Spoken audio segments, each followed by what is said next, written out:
So, what are you planning to do to Muhammad Ali? Seek, destroy, and conquer. Kill. Round now, but Berbick is back at him, and he may have hurt him with that hook. Now he's in trouble. Berbick coming in, shots the wrong tries to hold on, trying to land those punches. Berbick's throwing out all the stops. I'm gonna make him pay for Muhammad Ali. Everyone thinks he's the favorite. Well, on paper, I guess he is, but if he happens to get knocked out in 1 or 2 rounds, then what can we say? Right behind him, and Berbick is rocked. Crowd is starting to chant Ali, Ali.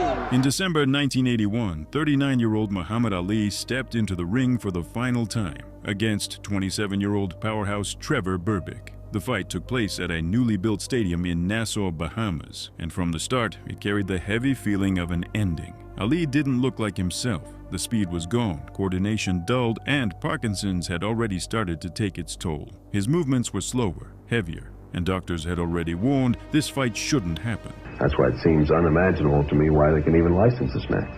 The immediate danger, which all of us hope doesn't happen, is a hemorrhage into the head and death. That's a real possibility. But despite all, Ali accepted the challenge, and that was a mistake.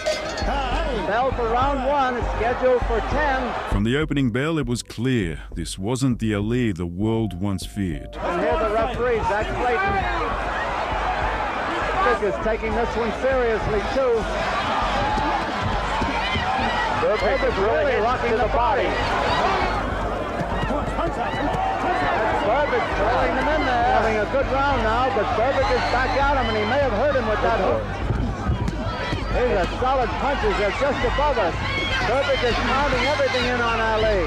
He's got him against the ropes. He's really trying to level him. Ali always could take a punch, but now he's in trouble. Where a young Cassius Clay would have dominated the 1981, Ali struggled just to keep up. Left hand, Berbick coming in on him again with solid punches. Good flurry. It's a big rally for Berbick, who always shots the wrong hand. Berbick all over Ali and on the ropes. Two of those right hands landed it fairly effectively. Ali taking a battering on the ropes. Berbick looks like he's picking it up. Those can put in on his show. By that left hand and the right. That's what the partially blocked. Those aren't those. As the rounds went on, it became painfully obvious there would be no miracle. Berbick kept piling on the pressure round after round, showing no mercy, no reverence. Punch out and get up, punch out and get up, punch out and get up, come on. Berbick landing some good punches while Ali tries to hold on. Yeah, some good punches were landed. Punch out and get up, punch out and get up. Berbick is dancing. Berbick's on top of him. Angelo Dundee was yelling for gold. Good combination by Ali. Berbick holds him against the ropes again, over in Berbick's corner. It's been some fight, hasn't it, fellas?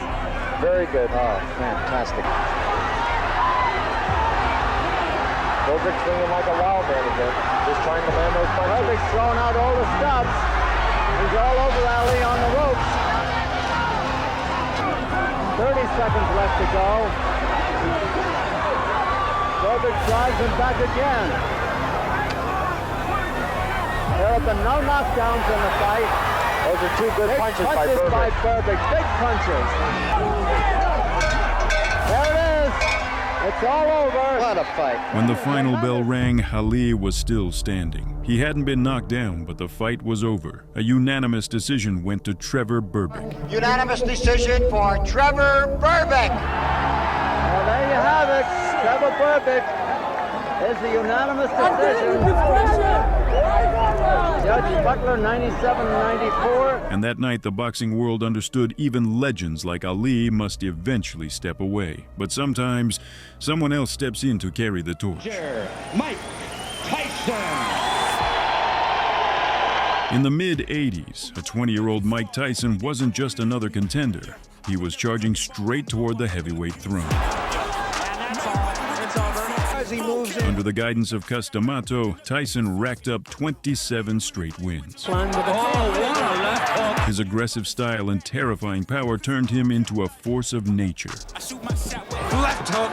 Good night. But in November 1985, Tyson lost the man who made it all possible. Cus D'Amato passed away. It really shattered Mike because Cus wasn't just a trainer, he was like a father. The one who believed in him from the very beginning never got to see him become champion. Still, Tyson kept pushing forward. You know, it really is difficult because I did miss him a lot. But Cus always strived. He said you could be the champ, even at a young age. And I believed in him. I developed that kind of confidence in him. And we just made it, that was the destiny, no matter whatever happened. And he discussed times that he wasn't feeling well and he doesn't think he's going to be around. But he said no matter what, the job must go on. Around the same time, a new champion had emerged. Trevor Berbick, representing Canada, shocked the boxing world in March 1986 by taking the WBC heavyweight title from favorite Pinklon Thomas by unanimous decision. It was Berbick's first world title, and his confidence skyrocketed. Champion of the world, Trevor Berbick. But the real test was still ahead when rumors spread that Berbick's first title defense would be against the rising beast named Iron Mike. The boxing world held its breath. Fans and pundits wondered, could the veteran's experience stand up to Tyson's raw fury? Berbick seemed unfazed. He did a good job. He's a good fighter. But now we meet me, I'm the champ. But it don't bother me, you know. He's trying to get what I want, what I have. And that's enough for me to think about. But for Tyson, this wasn't just a title shot. This was destiny. The man who had been the last to beat Muhammad Ali now stood between Mike and the promise he made to Cus. Berbick, you're faster than Berbick. Is there any way in your mind that you can see you losing this fight? No way. Perhaps if I chop off both of my arms. Sugar Ray Leonard, welcome to Las Vegas. We'll answer a couple of questions tonight. First of all, is all the talk about this young upstart, the most promising heavyweight, they say, to come along in decades, just that? And is the champion, Trevor Berbick, worthy of the title that he holds? And so, on a heated night, November 22nd, 1986, the fight known as Judgment Day began. Can push Tyson back, easier said than done, but if he can, then he can be in the hunt. Well, what is I feel is imperative for both fighters. Round one started like an explosion. Tyson came out firing, throwing fast jabs and hooks at Berbick. A few minutes in, Berbick was already hurt. Tyson, and he's abandoning doing what he normally does best, and that is to use his whole body, to use those broad shoulders.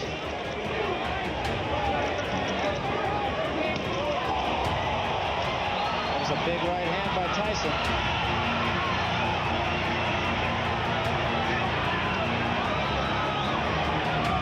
This crowd is right into this fight, right at the bell. I would not be surprised when these guys go down because they're throwing big shots and both fighters are a little cold, a little stiff here. Real tight. Right hand Tyson and a left behind him.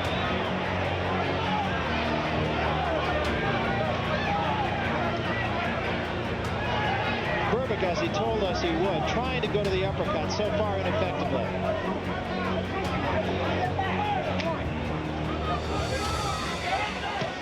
Big right hand, Tyson.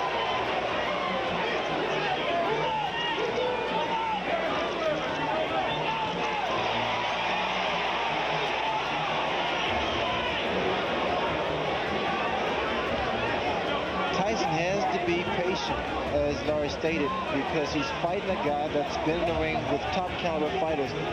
So he knows how to get a breather and get that second wind going.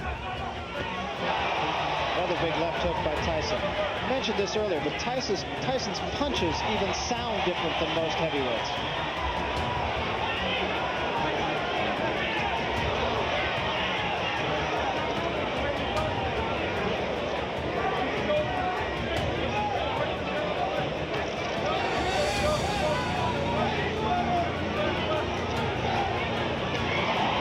That was an attempt at the uppercut by Mike Tyson. It wasn't a clean shot.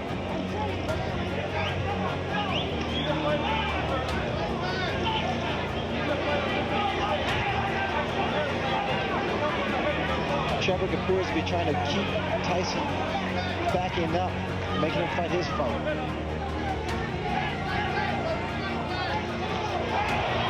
Another good left hand by Tyson. And a right behind it, and Berbick is rocked. Berbick in trouble here.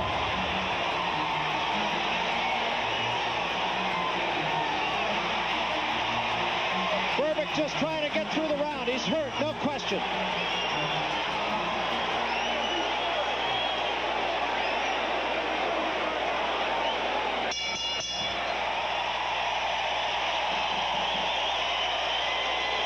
In round 2, Tyson didn't let up. Just before the bell, he backed Berbick into the ropes and landed a clean left hook to the temple.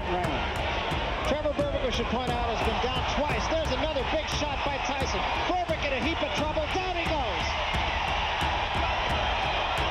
The punches are coming in such a succession that Berbick can't deal with them. They're short, powerful, devastating punches.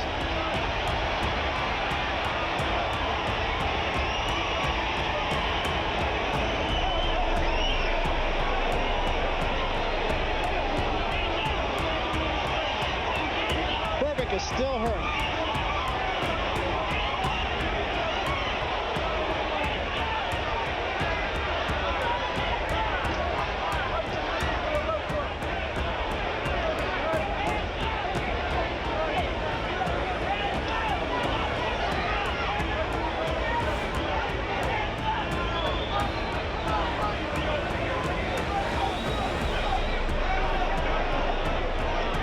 Trevor Berbick still seems to be not on solid legs at all here, Ray. Well, again, you notice that my man is being patient. Tyson's being very, very patient, which was a big concern from a lot of other boxing people. He's being patient against a guy that has a great deal of experience. He's not wasting any punches. Trying to tie Mike Tyson up here, just kind of hang on and get the cobwebs out. Oh, another big right hand, and Berbick is in trouble again. Tyson is perpetual motion, and the reason he's so dangerous, Barry, because he continues those punches. One thing I've noticed in Tyson, he actually turns southpaw because he can knock you out with either hand.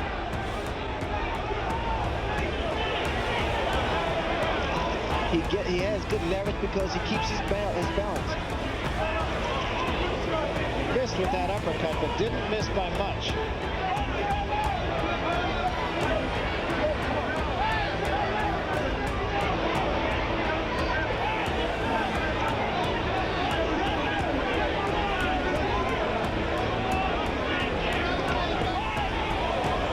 Right to the body and an uppercut to the head, and Berbick tried to rise, but the damage was done. The ref waved it off.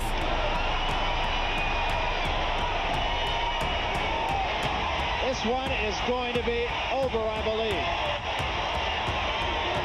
It's over. That's all, and we have a new era in boxing. Mike Tyson fought as At just 20 years old, Mike Tyson became the youngest heavyweight champion in history, fulfilling his promise. After the fight, Tyson called it his revenge for Ali, something he would repeat in later interviews. Ladies and gentlemen, referee Mills Lane stops the bout at 2 minutes, 35 seconds of the second round.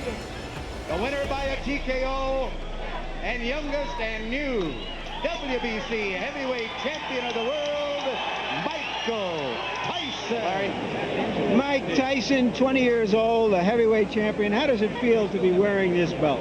Well, it's the moment I waited for all my life since I started the game of boxing. And as everyone said, that Berbick didn't have a chance. Berbick was a very tough, very strong, in fact, very strong. I was never expecting to be strong like that.